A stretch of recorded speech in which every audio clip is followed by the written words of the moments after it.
welcome to Snake on Music News. Today I'm joined by Simon Mason from the Hightown Pirates. How you doing? How you doing? You alright, yeah? Good. Feel well? I think it's fair to say you're a man that we can talk to for ages, all days, hours and hours. But we're going to talk into how your childhood was and how you grew up in the Western-super-Mare, if you wouldn't mind. Yeah, well, we are sitting in yet another seaside town, Margate. Yes. With our friends, what are they called? Birmingham. I was born in Western-super-Mare, which for those of you who don't know, although people from the Midlands kind of know it quite well. Yeah, yeah. As the crow flies, it's the nearest holiday resort to Birmingham. Yes.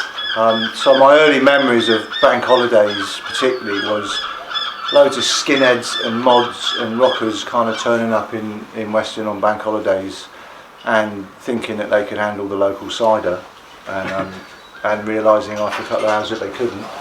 It was kind of like quite entertaining. I used to like a bank holiday, sort of watching the punch-ups when I was about 12 or 13.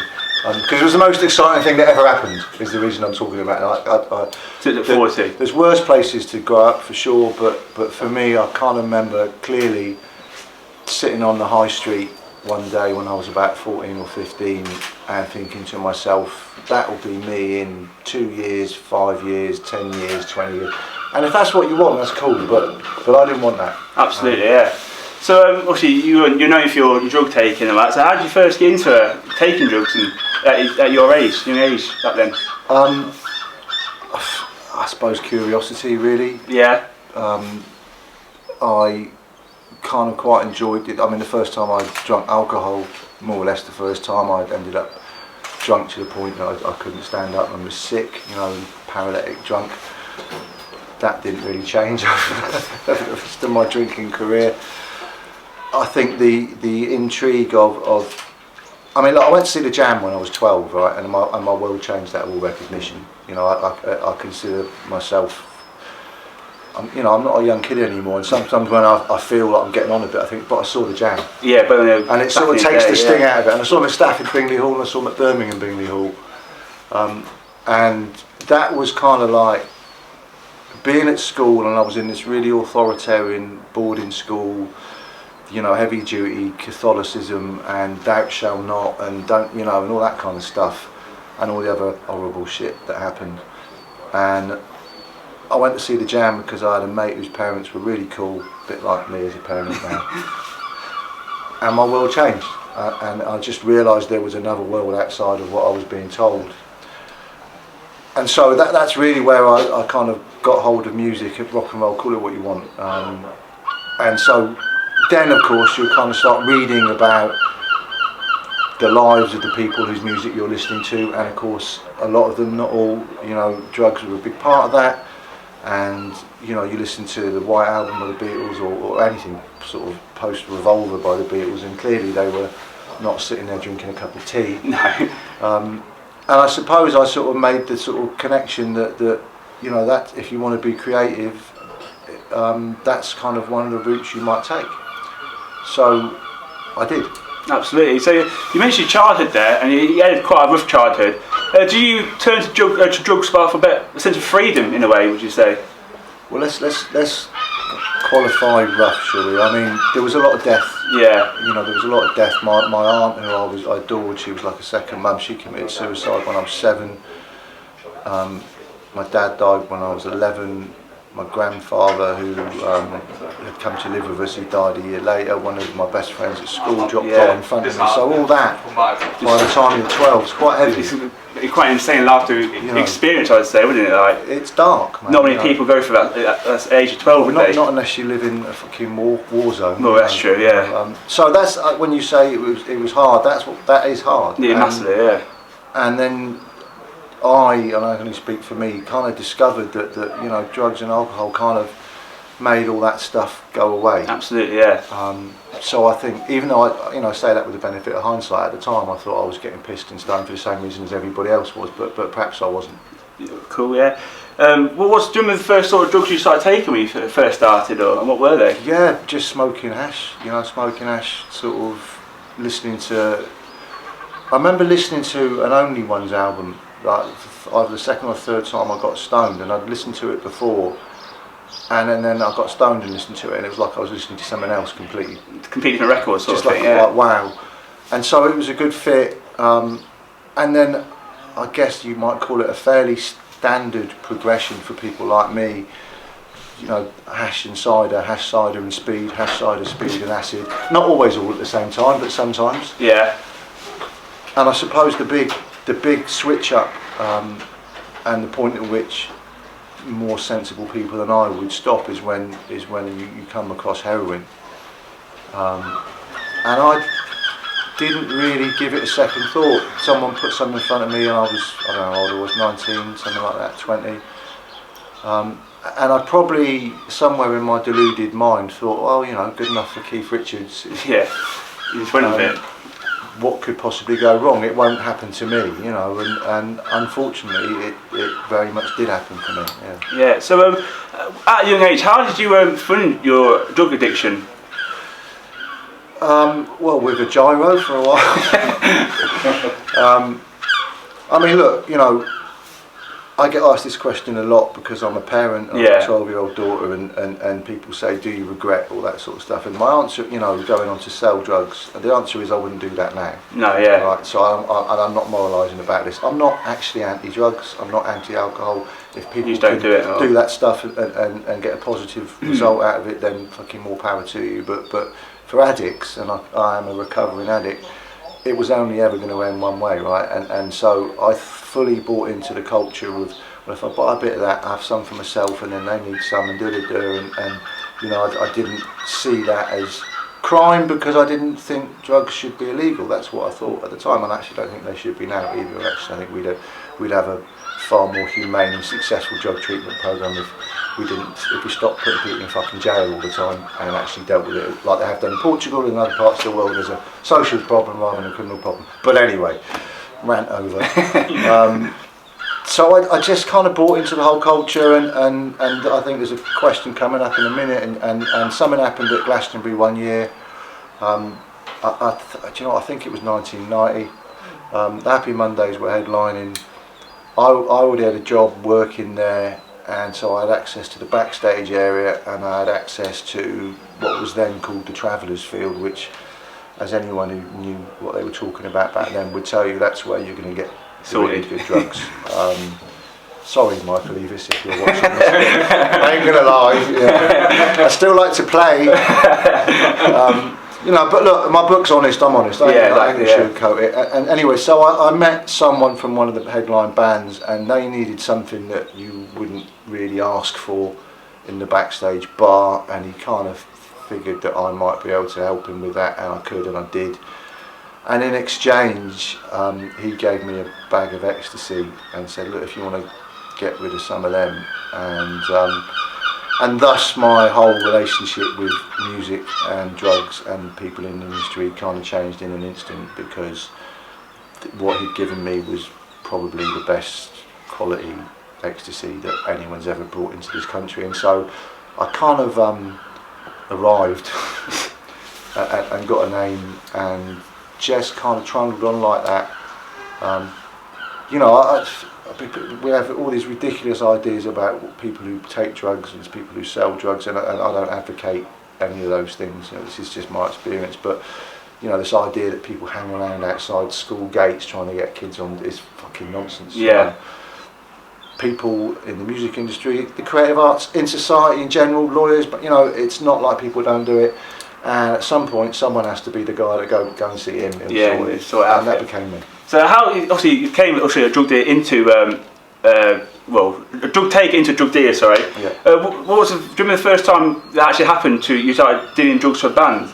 And how did that even come about? Just word of mouth? And well, it was kind of over that weekend, to be honest. And, you know, I didn't wake up one day and go, this is what I'm going to do in my life. Yeah, exactly, yeah. I was already heavily involved in my own addictive behaviours. So, you know, it just seemed like, well, okay, it's sort of, this is where we're at now, and I know someone who's got something and they want it, and so if I can just sort of chisel off a bit for myself, then, you know, everyone's a winner. That's absolutely, yeah. Really how I saw it. You also got given the name, or known as the name, the Rock and Roll Doctor. How did that name come about, and was that a name, and how did it start to stick for you? When was it a name you liked being known as? Well, before that, I was so I was known as the Cat in the Hat. Okay. After I think it was 1994 at Glastonbury, because here's the reason to not take drugs, kids. I thought I looked really cool in a massive leopard skin fedora. Maybe I did. It was anyway. And there was So we were there all weekend long, and I did what I was there kind of to do, and everyone seemed quite happy with all that. And actually, it was Noel's older brother Paul that went, "Oh look, it's the fucking Cat in the Hat," and that's how that happened. Alan McGee coined the phrase. He was kind enough to give me a quote for the front of my book when it was published, and he said, "Simon Mason was the rock and roll doctor." I mean, I'm sure I'm not the first. In fact, I know I'm not the first person to have adopted that title over the years, but it kind of looks good on the front of the book. Exactly. Yeah, it's eye catcher. My mum always said, "When you're going to get a proper job and be a doctor." In your lifetime, you've done a lot of travelling actually, with like Morocco, America, Thailand, Spain. You actually fled to San Francisco to stop going to jail. Just tell us a bit more about that story and how that happened. So I got arrested one day whilst I was on acid, which is not something that I would recommend to any. I wouldn't recommend getting arrested when you're straight. But certainly when you've taken 2 hits of acid, and I also had more LSD on my person, and the police just stopped me as I'd got off a coach in London Victoria Station, and I guess they thought, yeah, he's the sort of guy that we could, So they nicked me, and they found me in possession of an amount that they didn't think constituted personal. I made a statement. I mean, and the thing is that they kind of messed up a little bit. They in their statement they said they stopped me because I was clearly under the influence of drugs.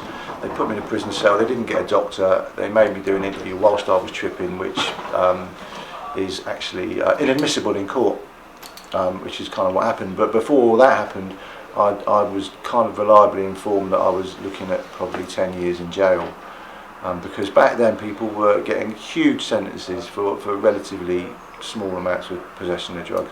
So I thought, I'm not really a jail kind of guy, that's not really where I want to go, and I booked a flight, and I skipped out the country, flew to San Francisco, and then decided to celebrate my newfound life as a sort of on-the-run two-bob drug-addled lunatic by taking more acid, and then ring my lawyer back in London and say, I'm not coming to court, I'm in San Francisco. And he was like, well, actually, I suggest you do, because we've just been told that all the police evidence is inadmissible and they can't actually put you in jail. So it worked out well in the end. So 2 days later I got a plane home, and I arrived back in London on a Sunday night and turned up at Southwark Court on Monday morning, having not slept for about 4 days. And the judge basically told the police off and said, you need to do your job properly, and he kind of slapped me on the wrist and said, you might need to stop taking drugs. Yeah, absolutely. Well, you've been to rehab, and you've been trying to get off the drugs quite a few times now. The last time you actually came off the drugs, what made you think, like, this is the last time now and I'm not going to touch them again? What made you finally come off them? Well, I mean, I'd been addicted to heroin on and off for nearly 20 years by that point. Yeah. Something like that, on and off. But for the last 10, 12 years on. And people that I associated with started dying. I was married, and that obviously didn't work out. The consequences of my addiction became completely unavoidable. I defy anyone to be looking at themselves in a mirror with a 1 ml syringe full of heroin and crack in their neck and go, oh, this is a fucking good look, this is how my life's supposed to be, and that's where I got with it. And I tried on a couple of occasions to sort of stop, and I kind of focused on one drug rather than accept the idea that other people who are really quite well informed had said to me that maybe you need to just knock it all on the head side, And I wasn't having it for years, but I'm alright, I don't have a problem with alcohol, and of course my problem with alcohol is not the alcohol, it's the decisions I make after I've had the alcohol, which is generally to go and start taking fucking drugs again. So I battled on through that for a long time, but by 2006 I literally had run out of ideas, and I'd run out of the capacity to believe my own bullshit. And I was dying. You know, I weighed 7, 8 stone, I was covered in abscesses, I was fucking yellow, I had long hair, I hadn't had a shower for 4 months, and I'm a bit of a mod, and that's just not a good look. So you said that you actually quit altogether during 2006, and actually now have been sober for 14 years, which is a massive achievement. So well done for that. How do you feel? Obviously, you must feel better physically and of course mentally now. Yeah, understatement of the year.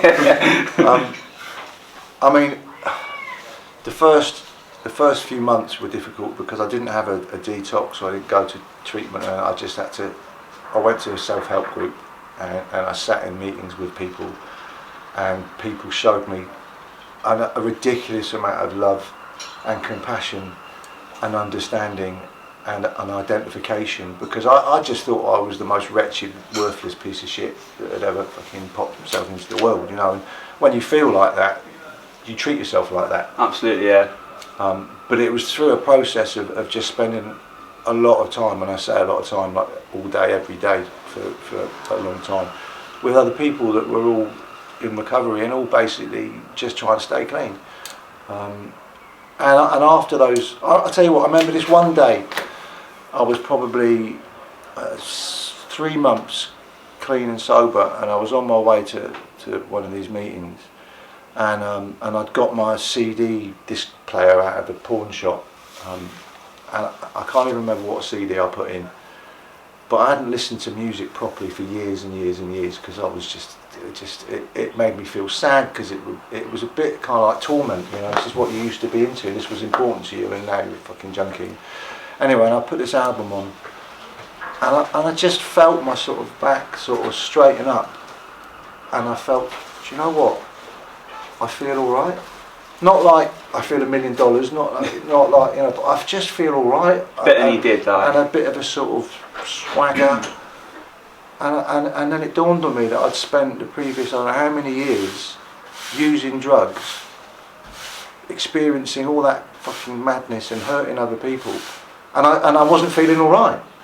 Do you know what I mean? I never felt alright. I just didn't feel as bad as I had done before I'd scored. So I kind of just went to myself, I haven't had a drink or a drug or anything for whatever it was, 3 months, and I feel okay. I'll settle for this. This is kind of what I want, and I maintain that still. I feel okay most of the time, and if that's all it is, I'm fucking satisfied. You know? Yeah, absolutely. Right, so now you've actually wrote a book about your journey and your life called Too High, Too Far, Too Soon. It's a fantastic read. I recommend people going out there. I recommend people going out there and go give this book a read. Go on, so it's a fantastic book. I read it a few weeks ago, and it was fantastic. It was. So the second book you read since school, right? It actually was the second book I read since school. So please go and read that. Just tell us. And the history of Aston Villa. Yeah. Yeah, it was. Yeah. So just tell us how the idea came about of actually writing this book, and why do you want to do this? Okay, so through all the years of my addiction, I'd kept a diary. Even when I was homeless and on the streets, I'd just sit there and I'd scribble down mostly self-piteous, horrible, dark nonsense. I mean, I remember writing my will, you know, on a piece of paper. I mean, whatever. But I'd somehow managed to keep hold of all this sort of stuff. And I enjoyed writing. I've always written, you know, from when I was young, whether it's songs or whether it was, you know, drugged up, deluded waffle. And I was a few years clean, and I was working in a treatment centre. And someone said to me, "Do you miss the old days? And I said, well, there's two answers to that. There's a really short answer, no, but there's a more involved answer. They said, I'd like to hear your more evolved answer. So I went home and I wrote a couple of 1,000 words about kind of how things used to be and how things are now, and I showed it to this person. She said, you should write a book. And it hadn't really dawned on me, and I was like, really? She said, honestly, I've read lots of books, most of them not very good. Write a book. She said, it might help people. Yeah. And that, I think, compiled, you know, also with the fact that I'm a bit self-obsessed, was kind of, you know what, maybe it will. And so in the summer of 2012, I was renting a little room in Hackney. I had a beautiful Lambretta TV 175, 1965, fully beautiful scooter. And I kind of looked at it and thought, if I sell that, I'll be able to pay my rent off for the next 4 months in London. That's basically the size of it. And I could write this book. So it was a big decision because I loved that fucking scooter. It was amazing. Sad time. Sad day. But there you go, you know. And so I sat down over the summer of 2012 and I started writing, and I used some of the old diaries that I'd kept. The person who suggested I write a book, her son was also a published author. He had a literary agent. She sent some of my stuff to this literary agent. He got back to me and said, the first 2/3 of it aren't very good, but you kind of find your voice towards the end of what you've written. Absolutely, yeah. Go back and start again. So I did, and that's how we got a book. I think as well, when I was reading it, you write so open and honestly, and it tells the story exactly how it happened. Was there any stories that you didn't want to put in the book, or that you didn't want people to know, or was that everything?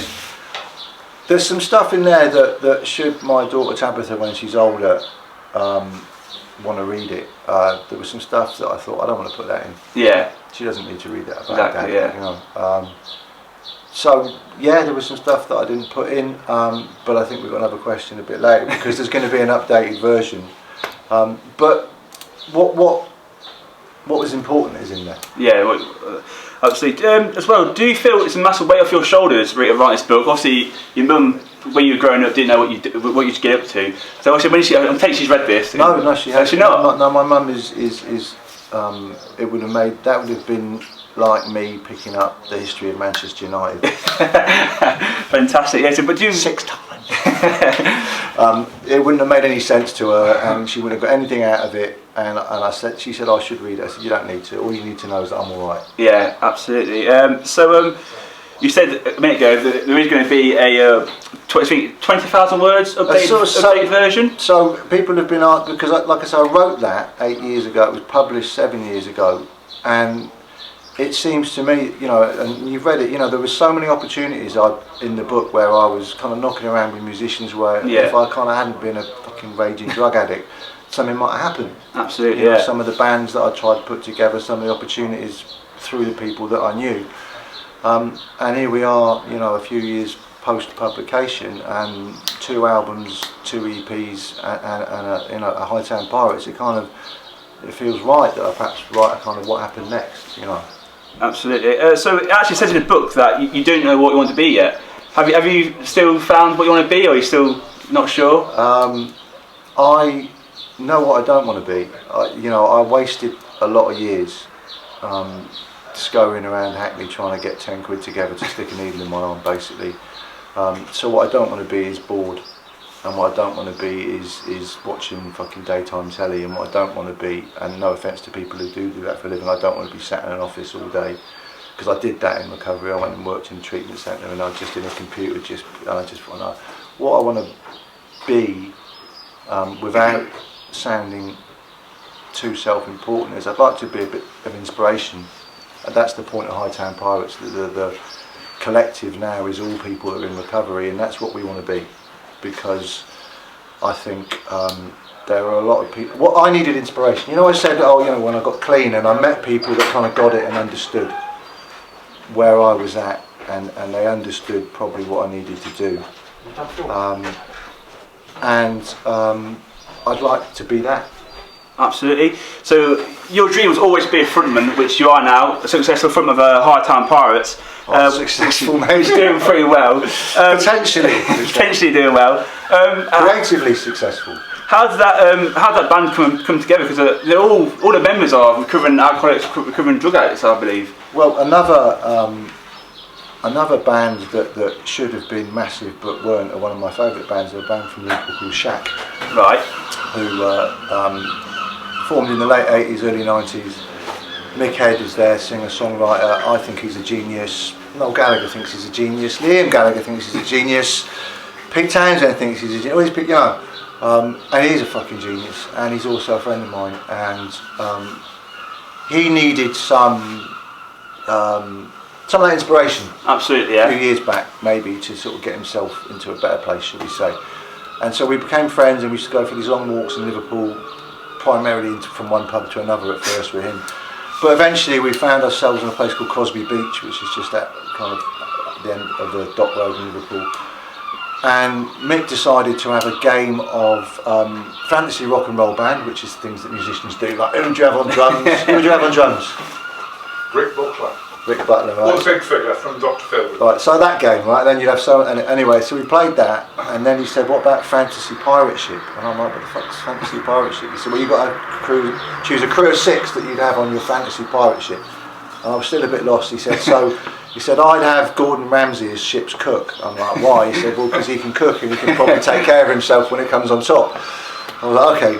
And I said, well, else? He said, I have Scarlett Johansson. And I'm like, why? He said, why do you fucking think? And I kind of got it. Anyway, and we'd walked all along the beach and we were in this little suburb of Liverpool called Hightown. And I said, so we're Hightown Pirates, right? And the minute I said it, I said, I'm having that as a name for a band. He was like, but you haven't got a band. I said, well, not yet. But Yeah. So I wrote under the hashtag Hightown Pirates for a couple of years. Then I got asked to go on tour with the Libertines to kind of be part of the crew. Peter and I would talk about all sorts of stuff for hours and hours and hours, and he said to me, do you fancy being a support act on my Eudaimonia tour, which was like 4 years ago now? And I was like, what do you want me to do? He said, play some songs, read some of your book. It's a long answer to the question, sorry. Have you asked it? No, I'm interested. And I hadn't played any of my own songs in front of anyone for a long time. Just prior to all that happening, Mick Head from Shack came to stay with me for a month, and my guitar was basically sat in the corner of my room, and he just picked it up one day and played a set of songs. I call them greatest hits, but most people never heard of them. And I just sat there in tears, and my daughter was on my lap, and he said, you need to start playing your guitar. So that all kind of combined. When Peter said, do you want to do the tour, I was like, I'll do it. And that's how Hightown Pirates came about. Absolutely. So you actually released your second album on May 1st this year, Yeah. called All Above. How does that feel to get that second album out for people to listen to? Well, the first album was a collection of some songs I'd written many years before that had sort of been stuck on a hard drive, some stuff that I'd kind of started to sketch out when I was on tour with the Libertines and Peter. It came about, you know, out of nowhere. Someone offered to sort of cover some expenses for us. I made 5 phone calls. We had 5, you know, I got a drummer, we had 5 rehearsals, and then we went and made the album in 6 days. And I loved that album. The difficult second album that people always talk about was written in between, you know, the first one coming out and when we started recording it last year. And I've been to too many funerals of people in recovery addicts, too many. And 3 of my friends died within the space of 18 months a couple of years back, and it really fucking rocked me, because these weren't just people that I kind of wave at on the bus. These were people that I loved dearly. I mean, you know, they'd all been at my daughter's christening, not humanist ceremony. You know, that's how much I cared about them. And when the last one died, I kind of I'd almost given up on the idea of Hightown Pirates. We tried really hard. We had amazing reviews for the first album. You know, the Libertines were and still are the only band that actually ever said they were going to help, and did help, because that's what they're like, you know, and they let us play with them. And I got to a point where I just thought, but I don't understand why people won't listen. Yeah. I don't understand I mean, yeah, I'm not 20 years old, I'm not an established artist, but listen, read the reviews. Don't just take my word. But we talk that off camera, saying like I say, if you're not 23, if you're not like existing like Paul Weller, Noel Gallagher's, Liam Gallagher's, people's not interested in listening to our new music like yourselves, which is a problem in my eyes. Well, it's a problem for me anyway. So I was done, and then my friend Earl died, and I thought, fuck it, man, I don't give up, you know. Just so I went away and we crowdfunded some money, and I'm just going to say this because it's true. Banksy, who knows who I am, shall we say, we know each other, he gave me a piece of art. He said, if you sell that, that should cover the cost of your album. Oh wow, that's well fair play to him. Because he gets it. We know each other. He saw me at my worst in the book, you know, and he knows that I'm clean, and he knows I'm trying to help people. So that's how the second album actually came about. No record label, no manager, no publishing, just he said, look, and I pay the musicians, because I believe musicians should get paid, particularly if they're in their recovery. So it wasn't the cheapest thing to do, But where was this album recorded, and what process of recording this album did you take? so the album was recorded at a place called Viva Recorders in Holloway Road in London, which is run by two people that are also sober. So I had a lineup of sober musicians. I had a sober studio, and the first time I went to look at the studio, I realised that it's situated in a park opposite a place. Well, the park is opposite. It's not there anymore. A rehab that I was in 1999, and I hadn't been in that park since 1999. And it was really weird. It was a bit like there's a scene in the Blues Brothers where John Belushi is standing in a church and the beam of light comes, right? And it's like that kind of happened, because I'd already decided the title of the record was going to be All of the Above. And then I found a studio and it was below a church, and I thought, oh, that'll make everyone think I'm some sort of like spiritual guru or something. It's actually called All of the Above because when you go into detox or rehab, they give you like a multiple choice of what drugs you've used. And mine was always All of the Above. So we played a couple of the songs live. We hadn't rehearsed for a while. Same deal as the first album. I put everyone in a room for 3 or 4 days. We just bashed it out and went, right, let's go, let's cut it, let's make the record. But A, because I can't afford to spend months in a studio, and B, because it's sort of worked on the first record, and I thought it'll work again. It's a bit punk rock, isn't it? Yeah, exactly. Yeah. It's only rock and roll, right? It's not, it's not Queen. So was it quite a stressful recording album, or did it all fall in place and was quite an easy one to record? Both. Bit of both, yeah. Bit of both. I mean, what was kind of maybe stressful isn't the right word. Is that Tim Hamper, who's the engineer and co-producer with me, and is a fucking genius, by the way. We're able to communicate with each other in a way. He's the guy on the desk, right? I don't know how to turn the desk on. No, I write the songs, I write the words. I know what I want it to sound like. I can sort of write the chord, but I can't. I'm just a guy with an acoustic guitar. You like to play music. Who likes to play music. So I need other people, and I kind of learnt that in recovery that I need other people. So it's all this stuff is. So whilst it wasn't stressful, there were times where I can't lie. I kind of thought, I don't know if this is going to get to where I want it to. But we persevered, and it wasn't a case of like polishing a turd. I knew it was there. I knew the songs. I knew we captured it. But sometimes these things take a little bit of care and attention. And then there was this one day we were sat in the studio and we mixed one of the songs, and it came back through the speakers, and I was like, yes. Sounds spot on. I want to talk about the album artwork, because I think it's fantastic. It's very well designed. Who actually designed that for you? It's so detailed. I think it's great. Well, it's you're flattering me. It's not designed. That's my daughter. I thought it was your daughter when I looked at it. So it's on a camera phone, sometimes the light's all right and you get a picture and you're like, fucking hell, did I take that? Oh, it's one of them. It's one of them. So it's what they call the Old Pier in Weston-super-Mare. And it's a couple of years ago, and we were just out down visiting my mum who lives in a care home sort of in that part of town. And we walked there, and just Tabitha was just walking, and I went, stay there, love. And I got the shot, and I just looked at it and I went, wow. That's Did you straight away from looking at that was going to be the album cover? Yeah. I just thought that's a fucking great shot, and there's a bit of significance in it without sounding too arty, right? But the Old Pier is basically falling into the sea. It used to be many years ago like a dry house for recovering addicts. Prior to that, it was a live music venue. Prior to that, it was an amazing Victorian theatre, and I remember going there when I was 5 or 6. So I have some sort of history with it. But the Old Pier is supposed to represent the past, and my daughter represents the now and the future. Yeah, that's quite a so good when story. I got it, I was like, that's the cover. Fantastic. All of the above. Do you feel as an artist that it's important to have album artwork covers? Well, I have to say yes, because Peter designed the first album cover. Oh, did he really? I didn't know that. Yeah. That one. Yeah. So Peter was kind enough to design the Dry and High album cover. I kind of stumbled across the second one. Yeah, I do, because I'm of that age where I grew up with vinyl. Yeah. I grew up buying records, and so much of that experience it was scurrying back from the record shop with, whatever album or single you got, and putting the record on and actually studying the lyrics. I mean, I write the lyrics. I think they're really important. I don't know if anyone ever listens to them, but I'm quite good at it, I think. I take a lot of pride in what I write. I try to not, insult people's intelligence. Having said all that, it seems to me that you can do that and sell millions of records anyway. So who fucking cares? When you're writing your songs, you said that you like to write your songs. Who do you look at for inspiration, and who do you like? Do you mean what sort of artists do you? Who are you inspired by? Well, I'm not just saying this because we're sat here.